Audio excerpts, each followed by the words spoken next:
কি সুন্দর সর্ষে ফুলের দৃশ্য দেখতে পাচ্ছেন। এই গোটা জমিটা আপনাদেরকে ঘুরে পরিদর্শন করে দেখাচ্ছি। এটাকে বলে ছাঁচি সর্ষে। এটি খুবই ঘন হয় এবং এর ফলন খুবই ভালো।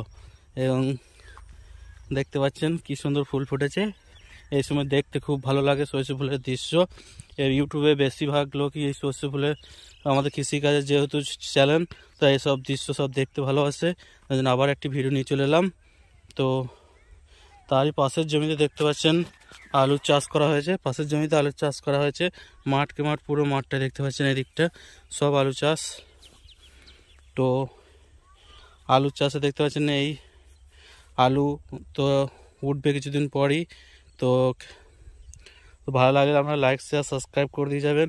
আগেও কৃষি কাজ নিয়ে ট্রাক্টর ভিডিও, ট্রাক্টরের জমি চাষ, এসব ভিডিও আমাদের চ্যানেলে আসবে এবং কৃষিকাজের রিলেটেড ভিডিও, প্রত্যেকটি ভিডিও আসবে। তো চ্যানেল লাইক, শেয়ার, সাবস্ক্রাইব করবেন, শেয়ার করবেন, পাশে থাকবেন। তো দেখাচ্ছে, এখন নিয়ে যাব আপনাদেরকে আমাদের যে জমিতে পোগরাজ আলু লাগানো আছে, সেটা আর 2-4 দিনের মধ্যেই উঠবে। তো আপনাদের সেই ভিডিও তুলে ধরা হবে। তো পাশে থাকবেন, লাইক, শেয়ার, সাবস্ক্রাইব করবেন। মাঠকে মাঠ দেখতে পাচ্ছেন সর্ষে ফুল। তো মাঠকে মাঠ কীভাবে সর্ষে চাষে সে সর্ষে ফুলের দৃশ্য আপনাদের সামনে তুলে ধরা হচ্ছে। তো ভালো লাগলে লাইক, শেয়ার, সাবস্ক্রাইব করবেন। শর্ট ভিডিও আপনার সামনে তুলে